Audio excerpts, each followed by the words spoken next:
your species' continued enthusiasm has become quite concerning to the Galactic Council. The High Councilor's translator rendered their clicks and whistles into crisp Oxford English, which somehow made the absurdity of the situation even more pronounced. Marcus pinched the bridge of his nose. Let me get this straight. You want to quarantine Earth because we're too excited? Precisely! All 7 eyestalks perked up. Your species displays an alarming tendency toward what we term excessive vitality. You simply cannot help yourselves from, how do you say, pushing every button you see. That's not... Marcus paused, remembering the incident last month when Lieutenant Hayes had indeed pushed a mysterious button on an ancient alien artifact, accidentally reactivating a dormant terraforming network. Though in her defense, the button had been really shiny. Okay, that's not entirely accurate. Need I remind you of the Proxima incident? Exathrix's translators somehow managed to convey both condescension and exasperation. Oh, come on, that was different. How were we supposed to know those weren't actually space pirates? They were a peaceful meditation collective. Their ships were shaped like lotus blossoms. Very aggressive-looking lotus blossoms, Marcus muttered. And they did fire first.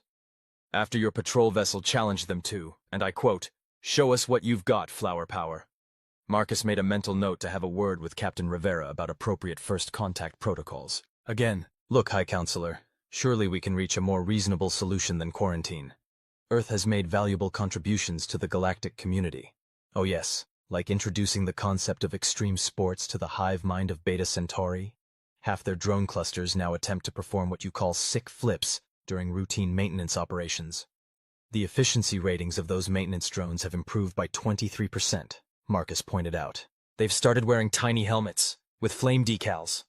Safety first, Marcus said with a completely straight face. And style points matter. Exathrix's eye stalks drooped in what might have been despair. Then there's the matter of your species' cooking. What's wrong with our cooking? Marcus asked defensively. You deliberately consume capsaicin, for pleasure. Do you have any idea how many diplomatic incidents this has caused? The floating consciousness of Vega 6 thought they were being chemically attacked during your embassy's Taco Tuesday event. We put up warning signs, in 17 different languages and 3 forms of psychic projection. The signs just made them more curious. Now they've developed an addiction to something called ghost peppers, and their collective consciousness keeps manifesting physical forms just to experience what they call the sweet burn. Marcus couldn't help but feel a little proud. So what you're saying is, we've helped an entirely non-corporeal species discover the joys of physical sensation through the power of spicy food. That is not the point, Exathrix's translator crackled with frustration. The point is that your species cannot seem to go more than a standard solar rotation without accidentally or deliberately upending some fundamental aspect of galactic society. We call that innovation, Marcus said cheerfully. You call everything innovation. Last week, a human scientist suggested we could improve faster-than-light travel by, and I quote, strapping a bunch of drives together and seeing what happens. Dr. Thompson's multiple drive theory is perfectly sound, Marcus protested. The math checks out. The math was written in hot sauce on a bar napkin. Some of humanity's best ideas start that way, Marcus said sagely. Besides, preliminary tests show a 45% increase in speed. The test ship broke every known law of physics. It arrived at its destination 3 days before it departed. See? Innovation! Exathrix's eye stalks twisted into what Marcus recognized as their species' equivalent of a facepalm. This is precisely why the Council has voted for quarantine. Your species is simply too chaotic for ordered galactic society. Marcus leaned forward, his expression growing serious for the first time in the conversation. With all due respect, High Counselor, I don't think you've thought this through. Oh? Exathrix's eye stalks quirked inquiringly. You're proposing to tell a species known for, as you put it, excessive vitality and pushing every button they see that they're not allowed to go anywhere or do anything. You really want to tell humans they can't do something? For the first time, uncertainty crept into Exathrix's translator tone. The Council's decision is final. Uh-huh. Quick question. How many humans are currently serving on ships throughout the galaxy? According to our records, approximately 50,000 human crew members are... Exathrix's eye stalks suddenly went rigid. Oh. And how many of those humans do you think will react to news of a quarantine by immediately trying to figure out how to break it? You know, just to see if they can? Surely they wouldn't. Remember the warning label incident? X-Thrix's eye stalks drooped even further. The warning label incident was legendary. After discovering that humans had a tendency to do exactly what warning labels told them not to do, several species had attempted to use reverse psychology by placing warnings on perfectly safe objects.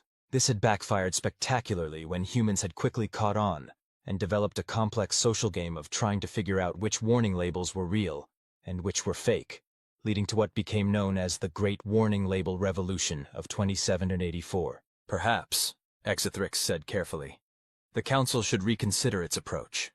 Might be wise, Marcus agreed. You know what might work better? Making humanity feel like they're part of the solution instead of the problem. Channel all that enthusiasm into something constructive. What do you propose? Well, I happen to know that the Arcturus Engineering Corps has been struggling with that quantum tunnel project. The one deemed impossible by the finest minds in the galaxy? Exactly. Tell you what, make that our quarantine challenge. If humans can't solve it within a standard year, we'll accept whatever restrictions the Council deems necessary. X-Thrix's eye stalks writhed in thought. And if they do solve it, Marcus grinned. Then you admit that maybe our particular brand of chaos has its uses. The Council will never agree to such a proposal. Really? Because I just sent a message about the quantum tunnel challenge to the Human Scientific Network while we were talking. Want to see the response? X-Thrix's translator made a sound suspiciously like a sigh. How many humans have already started working on it? Current count is... Marcus checked his pad. 2,743 and rising. Oh, and someone started a betting pool on who'll solve it first. Current odds favor Dr. Thompson and her hot sauce calculations. All 7 of X-Thrix's eye stalks slumped in unison. I will. Bring your counter-proposal to the Council. Wonderful. While you're at it, might want to mention that Lieutenant Hayes just figured out how to reassign those meditation collective ships into a synchronized lotus blossom ballet. They're actually quite graceful when you get them spinning in formation. She what? The hologram flickered out as Exathrix presumably rushed to deal with yet another human-induced innovation in galactic society. Marcus leaned back in his chair, allowing himself a small smile. Sometimes the best way to handle alien bureaucracy was to remind them that trying to stop humans from doing something was like trying to convince a black hole to be less gravitationally intense. Technically possible, but far more trouble than it was worth. His pad pinged with an update from the quantum tunnel project. Apparently, someone had already proposed combining the principles of extreme sports with quantum mechanics. The suggestion had come, unsurprisingly, from one of the Beta Centauri maintenance drones. Innovation, Marcus murmured to himself, and started drafting his report to Earth. He had a feeling the next few months were going to be very interesting indeed. 3 months later, when Dr. Thompson successfully created a stable quantum tunnel using a combination of multiple FTL drives, ghost pepper extract, and what she called the sick flips principle of quantum acceleration, Marcus made sure to send High Counselor X-Thrix a bottle of Earth's finest hot sauce.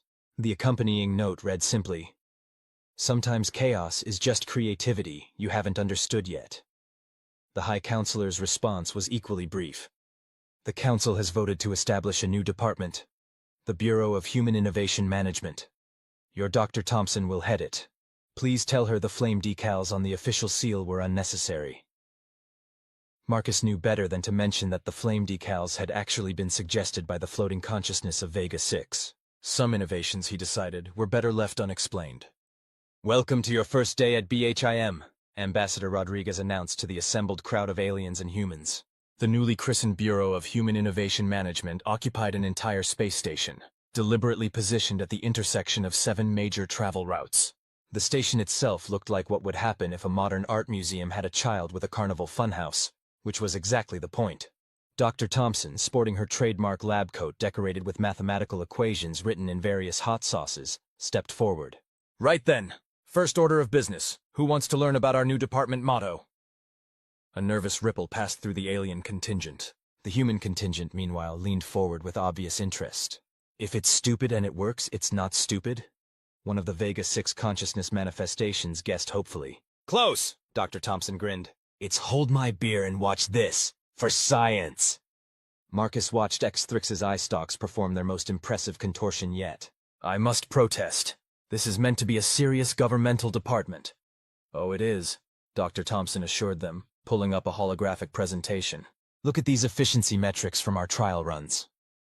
The numbers floating in the air were frankly impossible, even for humans. "How did you achieve these results?" demanded a representative from the Arcturus Engineering Corps. "Well, you know how you all said quantum tunneling couldn't be combined with artificial gravity manipulation because it would create an unstable probability field?" "Yes?" several voices said cautiously. "Turns out if you stabilize it with a continuous feed of cat videos, it works perfectly. Something about quantum uncertainty responding to feline unpredictability. Who knew?" That's not... X-Thrix's translator seemed to be having trouble processing the concept. "Oh, and we solved your cargo transportation problem." Lieutenant Hayes chimed in from where she was teaching a group of Beta Centauri drones to perform synchronized backflips. "Turns out if you paint racing stripes on the containers, they actually move faster." "That's not physically possible," someone protested. "Tell that to the containers," Hayes shrugged. "We ran the numbers. They're moving 15% faster, and they look way cooler doing it." Marcus stepped in before X-Thrix could suffer an eyestalk malfunction. "What Lieutenant Hayes means is that we've developed a new motivation-based quantum enhancement system that happens to manifest visually as racing stripes." "That's what I said," Hayes muttered. "They're faster because they're cooler." "Moving on," Marcus said quickly.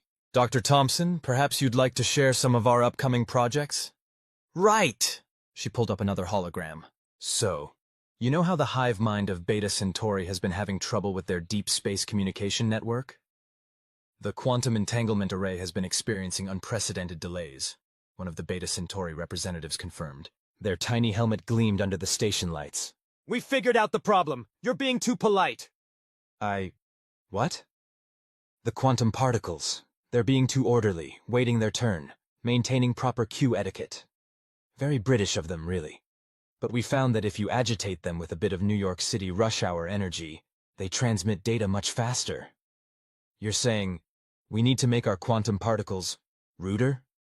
"Exactly. We're calling it the Manhattan Transfer Protocol. Already increased transmission speeds by 300%. Marcus watched as the alien representatives tried to process this information. He could practically see their worldviews reorganizing themselves in real time. "Oh, and we solved the Dyson Sphere efficiency problem," one of the human engineers called out. X-Thrix's eyestalk snapped to attention. "The what problem?" "You know, how Dyson Spheres are only capturing about 82% of their star's energy?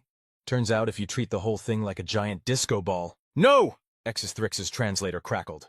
"Absolutely not. We are not turning a Dyson Sphere into a cosmic disco ball." "Actually," Marcus interjected smoothly, "preliminary tests show an efficiency increase to 99.9%, with the added benefit of creating the galaxy's most impressive light show. The floating consciousness of Vega 6 has already volunteered their star for the first full-scale test," Dr. Thompson added. "They say if we're going to capture stellar energy, we might as well do it with style." Marcus watched as X-Thrix's eyestalks performed what he now recognized as their species' version of counting to 10 for patience. "High Counselor," he said gently, "remember what we discussed about channeling human enthusiasm?" "Yes." X-Thrix's translator sighed. "But must everything you do involve either spicy food, unnecessary aesthetic modifications, or turning serious scientific endeavors into what you call awesome party tricks?" "Not everything," Dr. Thompson protested. "Sometimes we combine all three. Speaking of which, wait until you see our plans for revolutionizing terraforming technology using principles derived from Earth's competitive cooking shows." As the presentation devolved into an enthusiastic discussion of how to make planetary transformation more dramatically satisfying, with running commentary from the Beta Centauri drones, who had somehow acquired sunglasses to go with their helmets, Marcus smiled to himself. The galaxy might not be ready for humanity's particular brand of innovation, but it was definitely going to be more interesting from now on. And if they happened to solve some of the universe's greatest scientific challenges through methods that made traditional physicists cry, well, that was just humanity doing what it did best. Making the impossible possible. Preferably while looking cool doing it. "Ambassador," X-Thrix's translator hummed quietly. "Does your species ever consider doing things the conventional way?" Marcus watched as Dr. Thompson demonstrated her latest theory about faster-than-light travel using a combination of energy drinks, a makeshift skateboard, and what appeared to be a modified toaster. Now where would be the fun in that? The High Counselor's eyestalks performed what might have been their species' equivalent of a reluctant smile. "The Council has created a monster, haven't they?" "Not a monster," Marcus corrected. "Just a new department that runs on human chaos theory. Speaking of which, he checked his pad. You might want to prepare the council for our proposal about improving galactic bureaucracy, using principles derived from human social media algorithms and cat memes. I'll schedule an emergency session, X-Thrix said weakly. I'll schedule an batsinmo. Perfect. Dr. Thompson has prepared a presentation. It involves something she calls TikTok diplomacy and, well, you'll see. As X-Thrix hurried away, probably to warn the council about humanity's latest innovation in galactic governance, Marcus made a mental note to stock up on more hot sauce. Something told him they were going to need it. After all, they had an entire galaxy to upgrade, one impossibly successful failure at a time.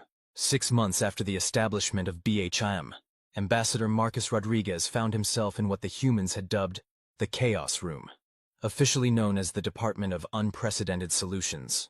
The room lived up to both names, with holographic projections of dozens of ongoing projects swirling through the air like a scientific tornado. They're calling it the Innovation Cascade, Dr. Thompson announced, her lab coat now featuring equations written in what appeared to be every known hot sauce in the galaxy. Turns out our methods are somewhat contagious. Marcus raised an eyebrow. Contagious how? Well, remember how the Beta Centauri drones started doing sick flips? Hard to forget. Especially since they added the pyrotechnics. Right. Well, it seems their improved efficiency ratings caught the attention of the Rigelian Efficiency Directorate. Marcus felt a slight chill. The Rigelians were famous for their dedication to optimization, structure, and mind-numbingly detailed protocols. They made the original Galactic Council look positively chaotic in comparison. What did they do? He asked, not entirely sure he wanted to know. They sent an observation team. Very proper, very formal. Full environmental suits to prevent contamination by human chaos. The whole works. Dr. Thompson's grin widened.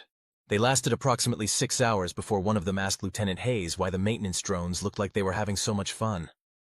Oh no.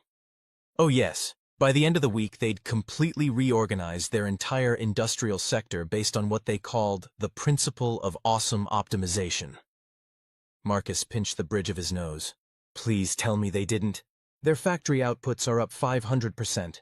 Their worker satisfaction ratings have broken every known scale, and their entire species has developed an obsession with what they call precision parkour.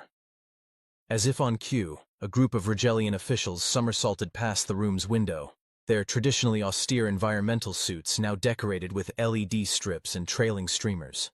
The council is going to have a fit, Marcus muttered.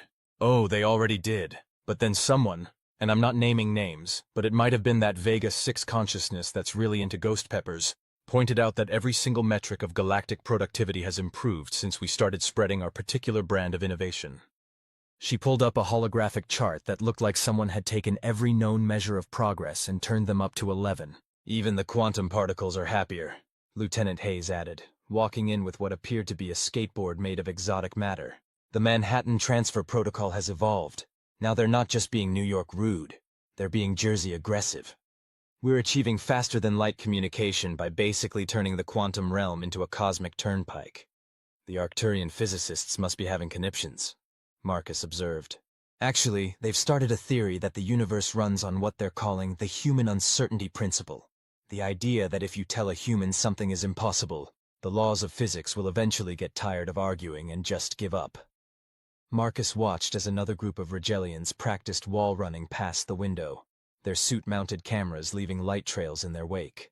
Please tell me we at least haven't infected the Zorblaxians. You know how they are about their traditional methods. Dr. Thompson and Lieutenant Hayes exchanged looks. What did you do? Nothing, Hayes protested. We just might have mentioned that their ancient ritual of solemn contemplation looked an awful lot like a perfect setup for a flash mob. Their last ceremony broke every known record for synchronized dancing, Dr. Thompson added proudly. They're calling it traditional innovation, keeping all the meaningful parts while adding what they describe as appropriate levels of human extra. Marcus sat down heavily. So what you're telling me is that humanity's chaos has effectively infected the entire galaxy? Not infected, Dr. Thompson corrected. Enhanced. Even X-Thrix's species has started experimenting with eyestalk choreography. They're surprisingly good at it. The council meeting next week should be interesting, Hayes mused. Especially since the floating consciousness of Vega 6 insisted on hosting it in their new disco ball Dyson Sphere. About that, Dr. Thompson interjected. We might have made some improvements to the design.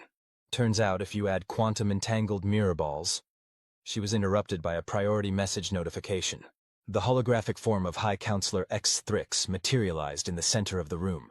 All 7 eyestalks adorned with what appeared to be tiny LED arrays. Ambassador Rodriguez. The translator hummed with what might have been resignation, might have been amusement, and was definitely exasperation. The Council requires your immediate input on a rather unique situation. What happened now? The hive mind of Beta Centauri has proposed a galaxy-wide optimization competition. They're calling it Pimp My Protocol, and have somehow convinced the Regellian Efficiency Directorate to act as judges. The prize is apparently something called Eternal Bragging Rights, and a trophy that appears to be made entirely of hot sauce bottles and quantum-entangled glitter. That doesn't sound so bad, Marcus ventured cautiously.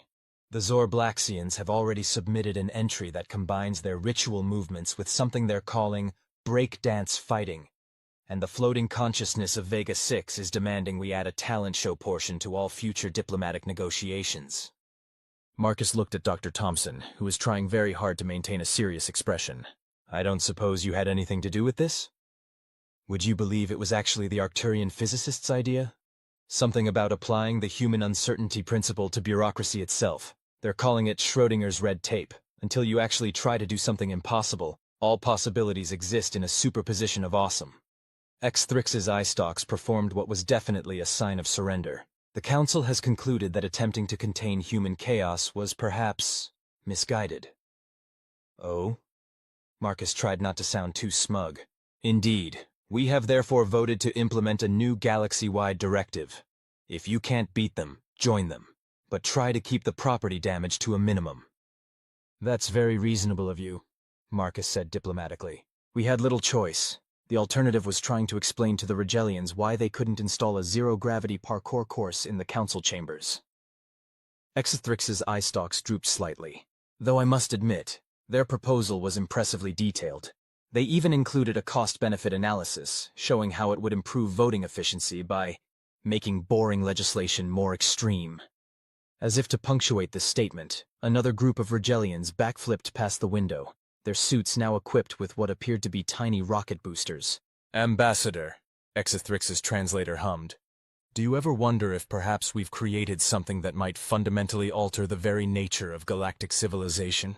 Marcus watched as Dr. Thompson began explaining her latest theory about using meme theory to optimize quantum computing to a very excited group of Arcturian physicists, while Lieutenant Hayes taught a cluster of Zorblaxian priests how to combine their ritual movements with something that looked suspiciously like breakdancing. High Counselor, he said with a smile. I believe that's exactly what humanity does best. We don't just think outside the box. We convinced the box that it would be much happier as a quantum-entangled disco ball with flame decals. X-Thrix's eyestalks performed what was definitely their species' equivalent of a laughing facepalm. The galaxy will never be the same, will it? Nope, Dr. Thompson called out cheerfully. But look on the bright side. It's going to be way more fun this way. Speaking of which, wait until you see our plans for the next council meeting. Ever heard of something called cosmic karaoke? As X-Thrix's hologram flickered out, probably to warn the Council about humanity's latest contribution to galactic culture, Marcus made a mental note to order more hot sauce. The galaxy might not have been ready for humanity's brand of innovation, but it was definitely starting to enjoy the ride. And if they happened to revolutionize the entire concept of civilization along the way, well, that was just another day at the Bureau of Human Innovation Management. After all, as the newly adopted galactic motto stated, hold my beer and watch this, for science.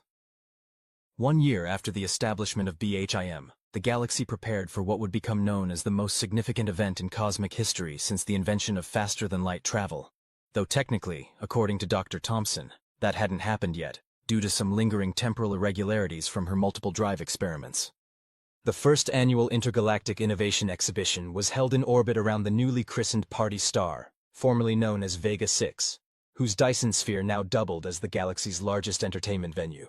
The station housing BHIM had been temporarily expanded using what Dr. Thompson called quantum architecture, which seemed to involve treating space itself as a sort of cosmic pop-up book. I'm still not entirely sure this is structurally sound, Marcus commented.